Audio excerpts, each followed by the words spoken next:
मध्ये शिवसेना उद्धव बाळासाहेब ठाकरे सांगोला तालुका शिवसेना युवा सेनेच्या वतीने हे माननीय संजय राऊत साहेबांच्या फोटोवरती दुग्धाभिषेक आंदोलन केलं। त्याचं कारण असं की काँग्रेस जनता पार्टी आणि त्याचा कालवा झाला आणि परत संबंध देशामध्ये काय झालं हे आपण सगळ्यांना ज्ञात आहे।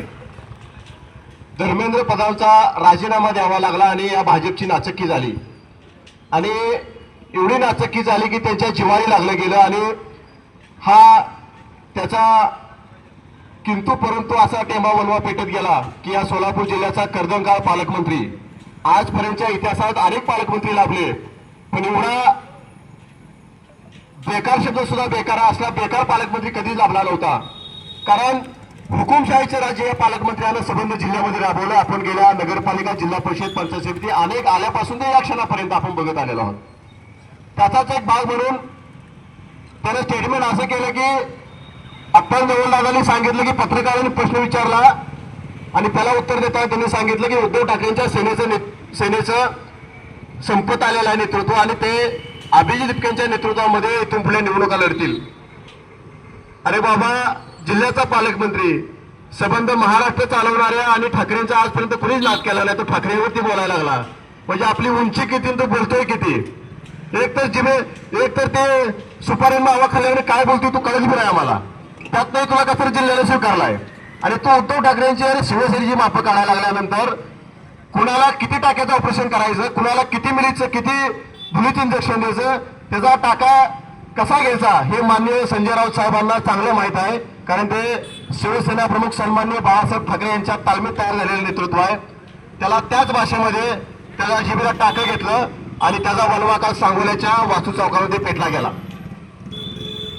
मी काल बाट लावली, त्याच्यामध्ये सांगितलं तुम्ही किती मूळ भाजपचे लोक आहात, तुम्ही कधी भाजपच्या हेगडेवर पाहिलेत का, कधी वाचलेत का, तुम्ही अटल बिहारी वाजपेयी कधी वाचलेत का, कधी पाहिलेत का, त्यांची कधी भाषण युट्यूबला ऐकलेत का। म्हणून काल त्यांचे एवढे त्यांनी घोषणाबाजी केली ह्या वेळेला आणि अशा काय घोषणा दिल्या की आम्ही भाजपच्या अर्ध संघाच्या कुशीतून मुशीतून घडलेले लोक आहोत। पण ते कालची गँगला मला सांगायचं बाबांनो, तुम्ही देवेंद्र फडणवीस आणि भाजपच्या प्रेमापेक्षा तुम्ही जयकुमार गोरेच्या पक्षाचे लाभार्थी आहात। कारण त्याच्या निधीसाठी तुम्हाला त्याची ठोकरी करायची आहे म्हणून तुम्ही काल पोटतिरीकरण घोषणा देत होत्या, भाजपच्या घोषणा कमी होत्या आणि जयकुमार गोरेच्या सन्मानार्थ घोषणा जास्त होत्या। म्हणून तुम्ही काल जे गडी जमलं होतं ते सगळं लाभार्थी गडी होतं, त्यांना भाजपच्या विचाराशी काही पडलेलं नाही। मला त्यांना सवाल विचारायचा आहे अधिक काय न बोलता, ज्या चंद्रकांत पाटलांनी महात्मा फुलेंनी शाळा सुरू करताना भीक मागितली त्यावेळेला तुम्ही कुठल्या बिळात लपला होता। ज्या चंद्रकांत पाटलांनी डॉक्टर बाबासाहेब आंबेडकरांविषयी अपशब्द वापरले त्यावेळेला कालची सांगोलीतली गँग कुठे लपली होती। ज्या भिडेनं अपशब्द वापरला आंबा खाल्ला का पोरगं होते त्यावेळेला ही गँग कुठे होती।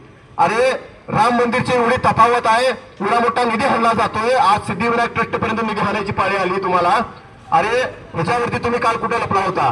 म्हणून कालचं आंदोलन त्यांचं हास्यास्पद झालेलं आहे, ते काही सिरियस आंदोलन नाही। आणि काल तर एका वकिलाने सांगितलं संजय राऊत साहेबांनी माफी मागावी। त्या वकिलाबद्दल अधिक काय न बोललेलं बरं, त्या वकिलांना दैवत आबासाहेबांना मानलेल्या वकिलांना त्या आबासाहेबांची गद्दारी केली आणि त्यानं सांगायला आला संजय राऊतांनी माफी मागावी। अरे बाबा काय चाललंय। म्हणून अधिक काय न बोलता कालच्या निषेधार्थ आंदोलनाचं त्यांचं त्यांनी लोकशाही मार्गाने केलं। आमचा एकच टायगर आहे जो 100 दिवस जेलला गेला, भगवा फडकवतच जेलला गेला, भगवा फडकवतच बाहेर आला, त्याचं नाव आहे संजय राऊत साहेब। वो कधी कभी किसी को नहीं डरता। त्याच्या सन्मानार्थ या ठिकाणी आंदोलन केलं। सर्व आमचे युवा सेनेचे शिवसेनेचे पदाधिकारी ते उपस्थित राहिले।